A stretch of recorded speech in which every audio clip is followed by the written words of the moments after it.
grab a Monty or something.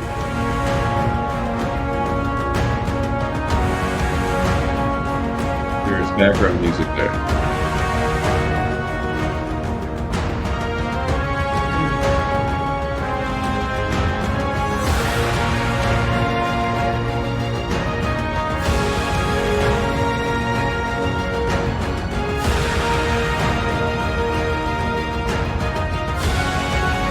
Might be a director around this place.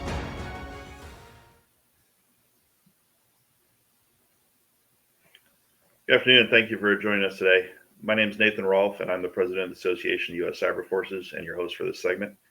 On behalf of the Tortora Brayda Institute and the Association of U.S. Cyber Forces, I would like to welcome you to this month's episode of our Cyber Workforce Series, where we speak with cyber professionals about their careers and journeys to help inform others on the diversity of paths within the cybersecurity industry, and hopefully support you, the listener, on your own personal cyber career journey.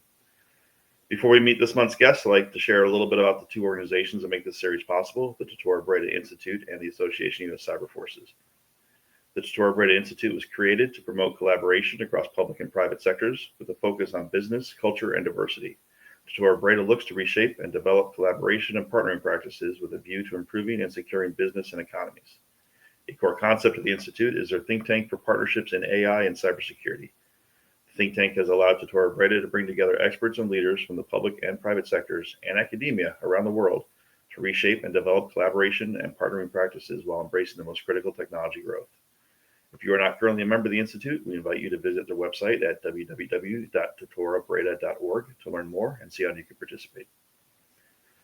The Association of U.S. Cyber Forces is a nonprofit professional association that provides a voice for members of the cyber workforce who serve in military, government agencies, industry, and academia on specific cyber issues impacting national security. AUSCF is an advocate for positive change to policies and programs that better serve the membership and help minimize gaps between the private and public sector cybersecurity efforts. If you'd like to learn more or join AUSCF, please visit our website at www.auscf.org. During today's discussion, please feel free to drop questions into the chat, and as time allows, we will attempt to weave those answers into our discussion. Your questions and feedback directly shape this and our future events. Today's guest is Mike Tillman. Mike is the Director of Engineering, Manufacturing Systems, and Infrastructure in the Chief Information and Digital Office of Northrop Grumman. Mike has 22 plus years of experience with Northrop Grumman in the area of cyber operations. Prior to his current post in the CIDO organization, Mike worked in the Network Information Solutions Division as the Information Warfare and Cyber Non-Kinetic Operations Department Manager. Prior to joining Northrop Grumman, Mike served 8 years in the U.S. Marine Corps as a Presidential Aviation Security Specialist. He also spent 2 years as a member of the Secret Service Foreign Mission Branch, serving Presidents Clinton and Bush. Mike attended Kentucky State University, where he majored in criminal justice and minored in political science. He is a proud husband of 22 years, father of 2 children. Mike, thank you and welcome today. Appreciate you joining us. Sir, thank you for having me. Your journey is a unique one. How do you go from presidential security into the cyber world? How does that happen? Probably hanging around the wrong friendship circle is probably the easy answer. I was in law enforcement. That's what I always wanted to do post my military career. And I was working for the Secret Service when 9/11 happened. And I actually was recruited shortly after to become an air marshal. And I signed up and had been accepted and was waiting my airport station. And my roommate at the time was working for Northrop Grumman that had just acquired Task. And he was working on an old cyber type contract before cyber was the thing, and kept saying, "Hey, you could come do this. You should come do this." At the time, I didn't even own a personal computer. Technology or this type of technology was so far away from my purview. I was running and gunning, wanted to chase bad guys and jump fences and that cool stuff. But a friend of mine kept leaning on me, gave it a try, made it through the first interview, had a probationary period on the first contract I worked on, and survived the probationary period. And now they've just not been able to get rid of me to date. So what was some of that first work that you did? Because, you're not just jumping straight into, CIO type roles coming out of law enforcement. How did you get your feet wet? Great question. There was a contract that Northrop Grumman had down in Arlington, Virginia, in the old DISA headquarters on South Courthouse Road. If if you go back that far, right down the road from the Pentagon, and it was JTF C&D, Joint Task Force Computer Network Defense. So at the time, so if you think of what cyber is today, as the cyber lexicon was established and as cybercom was stood up, late 08, 09, the dark days prior to that, the time where I joined this workforce was 2002, and Spacecom was just handing over the IO mission, the Information Operations Mission set, to Stratcom, Strategic Command, that had just been stood up out in Omaha, Nebraska, officially to take over this piece of the mission. And that computer network defense mission, what we're now calling defensive cyber operations, but that computer network defense mission was run by an organization called JTF C&D that was co-located in DISA headquarters. So the DISA director was also the JTF C&D kind of commander, if you will, reporting up through the Stratcom commander. So during those early days, I was a third shift incident handling, incident reporting analyst. We would ingest incident reports of a network security flavor from the services, the Air Force, the Marines, the Army, and the Navy. And we would take these reports and we would transpose the indicators or transpose the offending IP addresses, bring in the vulnerabilities that have been exploited if it was known at the time, and we would put them in this database. And at a later time, people would come in and do some, initial correlation, if you will, looking at trends across the data. So my initial role was really just to take in these reports and take the indicators out of the reporting database, the old JCD database, and put them into another one for the analysts to do some correlation. So initially, I was really just learning some of the basics of incident handling, incident response, but didn't have a very deep network background. So went back to school, started taking classes, networking fundamentals, TCP and IP, firewall, IDS, and routers, learning the differences between exploitation and vulnerabilities, worms, viruses, Trojans, all that stuff. I was a third shift analyst, and I was really just eating all of this up. And as I mentioned, I had a 6-month probationary period where at the end I had to exhibit some sort of retention of this data and information. That kind of gave me I think it was like 20 points. It was like a 20-point activity. And they would run down these 20 items at the end of my 6 months. And I had to exhibit some sort of retention of this knowledge. And I passed. I survived the initial 6 months. Good deal. So you kind of took advantage of that third shift environment to really help you find that time to go to school and just sit back and study. Really learn a lot of Googling, right? Was a lot of Google Google. back then? That's Barely, but it was there. It was one of those things. It was Google. It was Ask Jeeves. What was it? Lycos, the one with the dog, right? So you had some old search engines out there, but your language had to be real specific. Boolean type searches. Everything's free language now. It's not free word search now, but you had to get real specific to find certain things. But yeah, it worked. So that was even in the day before we see a lot of the industrial certifications that have popped up, especially over the last 15 plus years. Absolutely. What did you look for in helping you kind of make that transition? Was it just basically articles, or were there certain training resources that you really honed in on? Yeah, so there were training resources early days. So you have, I think, one of the most recent training environments or training vendors I've used, like Secure Ninja. But back then, global knowledge was kind of the preeminent one. So I took a lot of global knowledge courses, especially down in that North Virginia, Arlington, Shirlington, Bailey's Crossroads area. They had a lot of campus space down there. So again, like networking fundamentals was probably the first class that I took, and it's like a 3-day class, just understanding the TCP IP stack, understanding routing protocols, just some of the basic stuff that was valuable at the time. And then it got a little deeper again, learning TCP and IP, learning hardware. So I actually took a class that was more centered around A+ and what A+ and Net+ eventually became for CompTIA, before Security Plus was even an offering. And then later on, it actually became, your A+ Net+ course. So that kind of stuff was kind of the foundations of just trying to understand. So I got the content from the security incident events that were being reported. That's fine, but learning the networking side and trying to understand what type of devices we were talking about, what types of network events we were talking about, understanding the exploitation and loss of data and how that data would leave, and then what those logs look like. Some of the early days of figuring that out were really the foundation that kind of got me going in the business. Awesome. So some of those concepts surrounding incident response or incident reporting and taking that information and actually providing for action, I can see some correlations in the law enforcement field on that. Did you find that there were Sure. some skill sets you were able to transfer over into the cyber world? Yeah, I think when I was getting into law enforcement, there was a big emphasis on report writing. Because if you think about it from that aspect, report writing and the recollection of events, the accountability for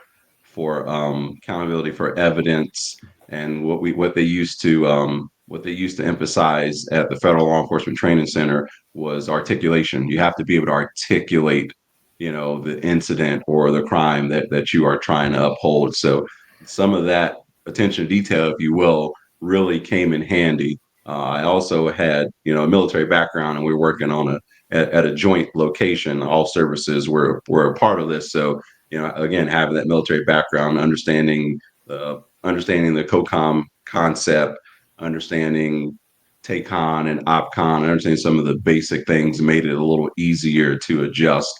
Being completely new to the networking side of it, having that law enforcement background and attention to detail, report writing, and that specific, being really specific about specific information inside the reports, but also having that prior service military background help fit in with the organization pretty quickly. Did you mentioned it was almost kind of a happenstance opportunity that presented itself. Did you ever foresee yourself getting into this field back? No, not at all. Time frame. No, not at all. There was no like little thing in the back of your mind saying one day I'm going to do computers. No, not at all. I had just exited active duty service out of the Marine Corps, and I like to shoot. I like to fight. I like to get dirty. That's the life that I thought I wanted. I always wanted to be like a Secret Service agent, FBI agent, something like that. That was always in the back of my mind, probably going into my late teens, early 20s. That was kind of a goal. So I had gotten when I joined the Marine Corps, I got assigned to a unit that supported the White House, became really good friends with some folks working in the Secret Service, and got recruited pretty quickly coming out of active duty to go right into the Secret Service. And so, this close to possibly becoming an agent and have an opportunity to jump over to the 1811 rank. So I felt like I was almost there. And then 9/11 happened, and that kind of changed the way I felt about some things. But this opportunity was kind of chirping in the back of my head, but it was also, my roommate who lived next door saying, "Hey, you should come do this. Hey, we think this is going to be a big deal. Hey, the pay is really good over here." And so being young enough to take a chance is kind of where I found myself. I'm 24 at the time, not really obligated, not married, not having any children, kind of living by the seat of my pants. So I figured I could take a chance and make some kind of career move like this, and I could always fall back if it didn't work out. So that was, as you see, amazing, right? Amazing planning and amazing contingency activities going on here. And again, not really, but just flying by the seat of your pants as a young person. It's good that you had the Secret Service as a plan B if things didn't work out. That's awesome. Yeah, right. So let's jump forward. Let's go back to a little bit more recent. As we went over your bio, what does it mean to be the Director of Engineering, Manufacturing Systems and Infrastructure in the Chief Information Digital Office at Northrop Grumman? That's a mouthful. What is that actually? What's your job entail nowadays? I think since I'm about 9 weeks into the role, I'm still figuring that out. But conceptually, so within most corporations, you have your CIO and your CISO. So you have your Chief Information Officer and your Chief Information Security Officer. In the Northrop Grumman construct, the Chief Information Officer is the senior, and the Chief Information Security Officer works for the Chief Information Officer. So, and we used to have the office of the CIO, but we also had what we were calling DTO, the Digital Transformation Office. If you know anything about Northrop Grumman, we are what I would consider a blue blood aerospace and defense corporation. So the big 5 or 4: Northrop Grumman, Lockheed Martin, Raytheon, Boeing, BAE Systems. You could maybe throw General Dynamics in there, but we are the larger competitors in this realm. And within that organization, we had a digital transformation office that was working to help modernize what I call IT modernization of our manufacturing and engineering practices. We, for decades, built a large portion of the ships that are currently in the Navy's fleet operating around the globe. We build jets, we build planes, we build satellites, we build signals intelligence systems. One of our more recent products to go live is the James Webb Space Telescope, which was a replacement for the Hubble launched by NASA. So we are a blue blood engineering and manufacturing corporation. But in saying that, we've been doing engineering manufacturing for a long, long time in a very specific manner. So several years ago, we launched an activity called digital transformation. And so we had the digital transformation office that was going out and collecting requirements for IT, OT type needs for evolution of technology and interfacing for those engineering manufacturing activities. So again, I mentioned the CIO office and the digital transformation office were separate. We decided to dissolve the digital transformation office being a standalone and combined it with the chief information office. So you now have CIDO, chief information and digital office. So that is where the CIDO stands for. For my role, the director of what we call EMSI, engineering, manufacturing systems and infrastructure, it's just that. So engineering, manufacturing systems, IT, OT, what are the interfaces that the folks on the shop floor, on the assembly line, what are the interfaces that they are looking at from a tools perspective, from a planning, scheduling perspective, touch labor perspective, the tracking and management of parts and the combination of parts to become eventual units, and tracking those units, scheduling those units, and ensuring that we are performing according to our schedule for delivery of our parts and services out to our customers. So large scale technology like SAP, Siemens, Team Center, things like that are what our engineers and manufacturing production specialists engage with. And my organization handles the back end support to those emerging displays, technology. And then the last one, so engineering manufacturing systems, and then infrastructure. So we run the networks that support the manufacturing and production plants and assembly lines and shop floors throughout a good portion of Northrop Grumman mission systems. So we support products like Bacon and Gator. We've got some support to F-35, Joint Strike Fighter, and some other things that we build in specific locations around the Northrop Grumman mission systems sector. So it sounds like you've kind of moved away from being, helping the government, supporting the government with that outward-facing piece to a little bit more of the security and assurance side, internally facing Northrop Grumman. And we hear about in the reports contractors are being targeted by adversaries overseas or anything like that. So you're still kind of on the front lines a little bit, it sounds like. Yeah, absolutely. So yeah, it's funny. I'm back again because from 2013 to 2019, I was actually the manager of the Northrop Grumman CSOC, the Cybersecurity Operations Center. So I was actually on the front line from a threat and adversary engagement perspective, protecting the corporation at a minimum, the corporation's internal operating network. And so now I'm back. I'm just probably a few levels removed from that. So we are looking at how data and information are moving across different environments, from development networks that are exposed directly to the open internet into some of these closed networks, into some of these more secure environments, and ensuring that, as mentioned, as we're bringing data in, we're not bringing in the inherent threats or essentially embedded vulnerabilities with that. So as you mentioned, yes, still close to the front line, but information assurance and connectivity and security and data rights assertion and stuff are really big things to us. And again, that data at rest, data in transit, right? Ensuring that those things are really first and foremost in the minds of the users, and not just interoperability and scalability and convenience, which is what all users want. So I imagine you've got I don't want you to give me corporate secrets, but imagine you got a pretty good sized team working underneath you, kind of providing that security across the enterprise. Yeah, we are pushing about 300 FTEs in this organization, and it's still not enough. That's awesome. What do you, especially looking back at where you started on that third shift back after post 9/11 days, what are you looking for now in the folks that are coming out of school or coming into the workforce that they'll want to get into this type of work and support this enterprise level security for a large company like Northrop Grumman? Sure.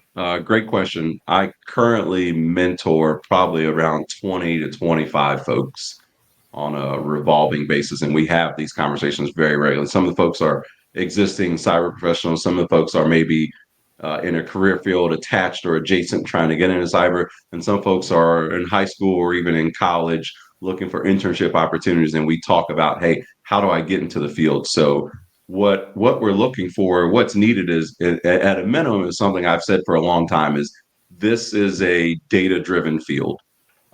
As we have these large enterprise networks, as we have this ability to itemize information coming from all these different sources, it is an overwhelming data challenge.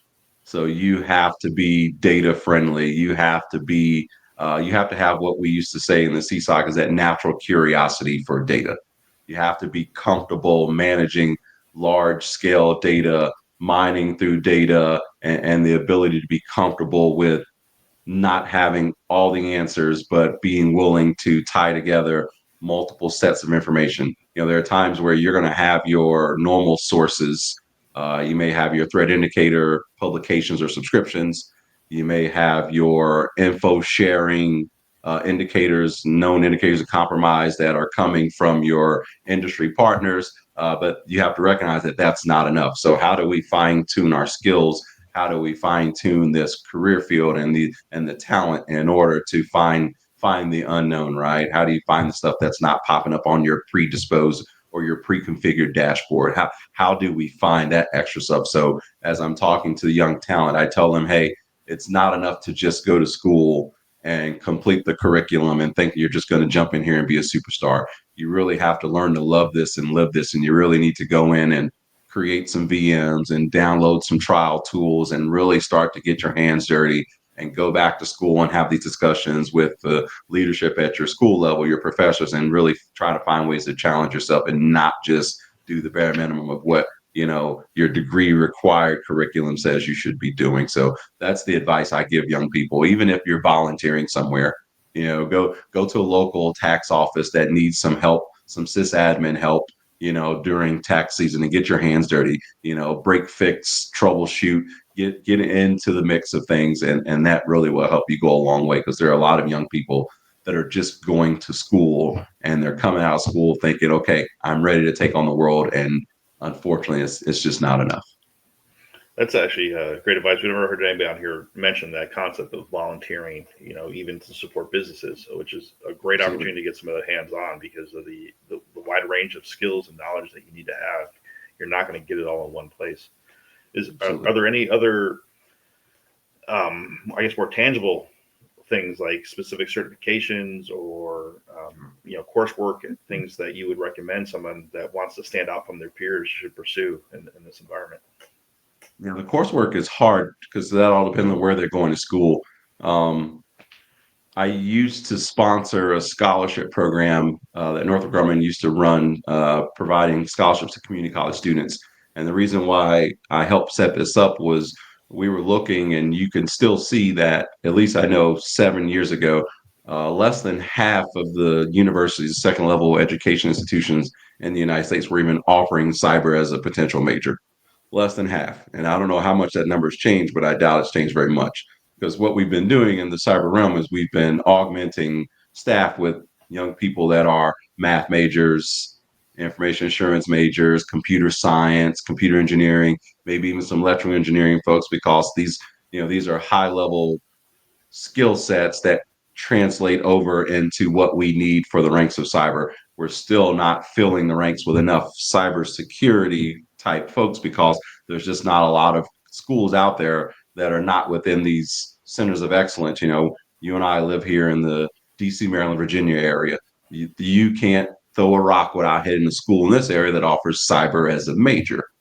And that's because they are within range of the Pentagon, of Fort Meade, of Langley, of Bowling, right? Of up at Aberdeen, right? So these schools around here are often doing that. But what happens when you go out to the Midwest? What happens when you go down to the Deep South? What happens when you go out toward Texas and out into the Big Sky country? And there are not this many Department of Defense or intelligence community related activities here that are driving the need.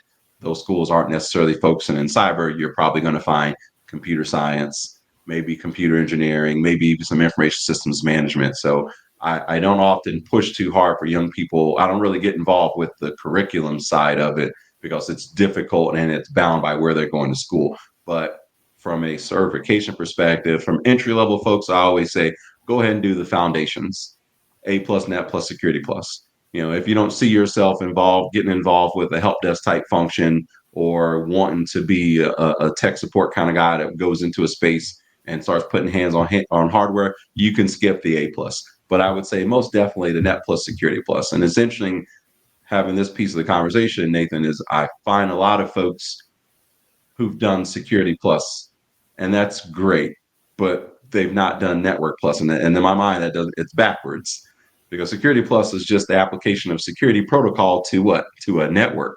So how good are you if you have no networking fundamentals, if you've got no experience? Again, we're going back to people who just follow the prompts from the dashboard, which is based on your predetermined known indicators that are coming from your threat indicator or your threat intelligence subscription base, or your known sharing indicators coming from whatever consortium, or if you're in the DIB or whatever your sharing environment is. And that's only going to get you so far. But if you want to be able to do more, you have to have some fundamentals of networking. So my regular advice is Network plus, Security plus at a minimum, because that will get you that understanding of how a network operates, how data is created, how data moves, how data gets stored. And now that Security Plus certification will help you understand, how do we apply a security practice to an existing network. A network is just some hardware that's been combined together, plugged up power,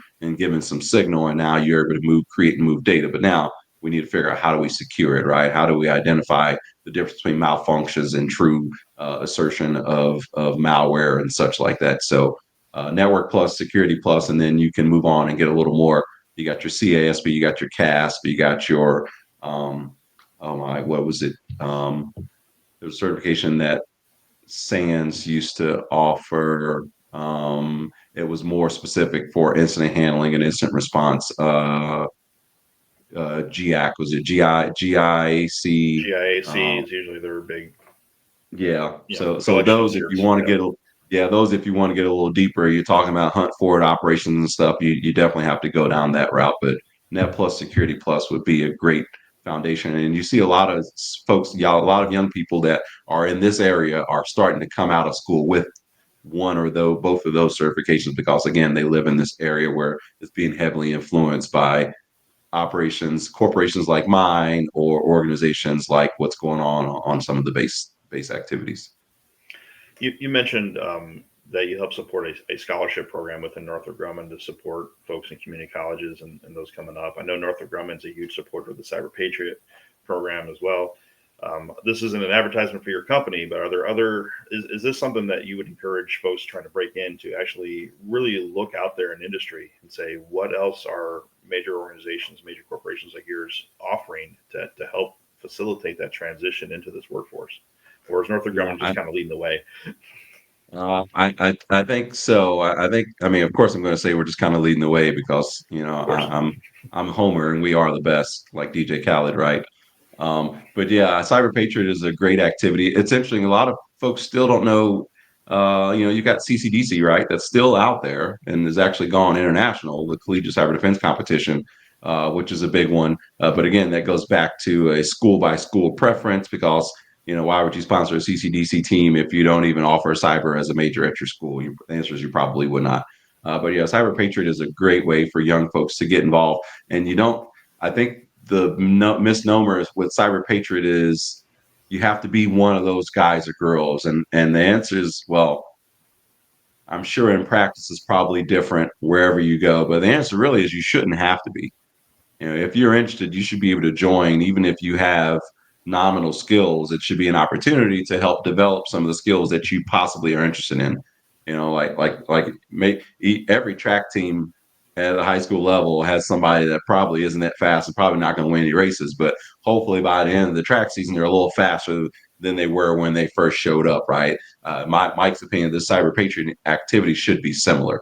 You may have some folks there who are really into this and already into coding and already into Blue Force activities and learning how to conduct red team activities. But you probably should have some folks or young people there that maybe are just interested, and maybe they're late bloomers. Maybe they're just now showing up and this is their first experience. How do we engage those? Because obviously attracting your usual suspects is obviously not enough, because the talent need is not being met by the amount of young people coming out of school on an annual basis. So how do we get more young people involved in something like Cyber Patriot? So there are other activities out there. I think there's one called Girls That Code. There are Girls That Code. There are Black Girls That Code. There are other things out there where we're trying to expose this to more young people and get more young people interested in STEM and help them understand you don't have to be the hoodie wearing nerd who only talks over text.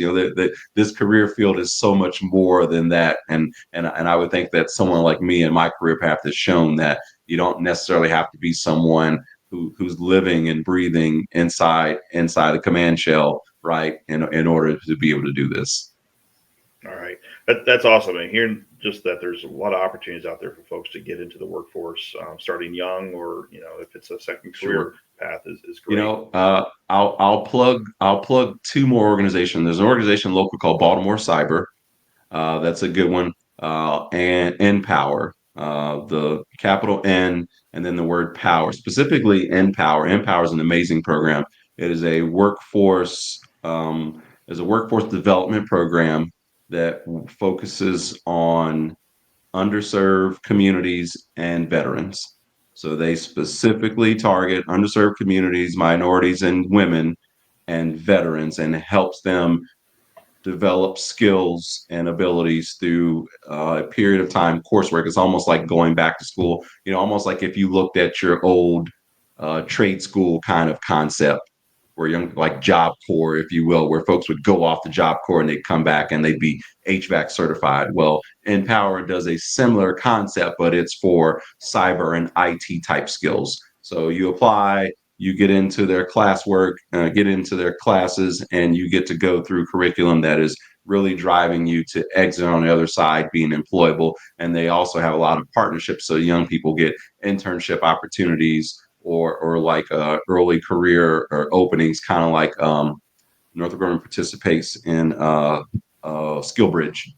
They come out with a lot of Skill Bridge type opportunities on the back end of NPower. So NPower, as well as Baltimore Cyber, or Baltimore Cyber Range is what it's called. Those are two opportunities that I'm familiar with and I've had experience with locally that try to take young people who maybe have went the traditional college route and it didn't work out for them, but they are interested and maybe they have shown some early skills and abilities, and they help them finish connecting the dots and then jettison out into some early career, IT, help desk, cyber system administrator, or even cyber system incident handler, early level one type opportunities that we're hoping grow into other things. And I've had some great success stories. My last couple of programs that I had before I became a director, I actually had several graduates from NPower on my teams as system engineers and software developers, and they were doing amazing things.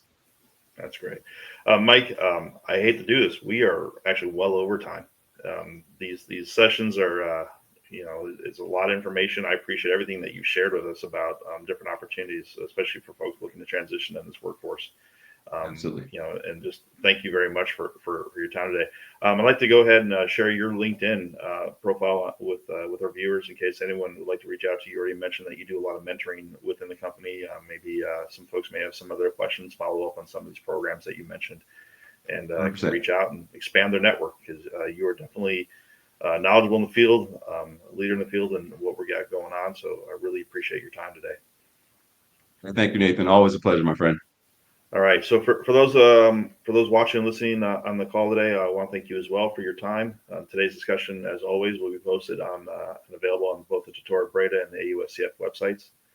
And as a reminder, Tortora Brayda Institute and Association of U.S. Cyber Forces are committed to reshaping and empowering diverse collaboration and developing the cyber workforce. And you're the reason why we do what we do. So we hope that today's conversation has helped you in your cyber professional development path. And on behalf of Tortora Brayda and AUSCF, thank you, and we look forward to having you join us for our next Cyber Workforce Series discussion. Thanks again.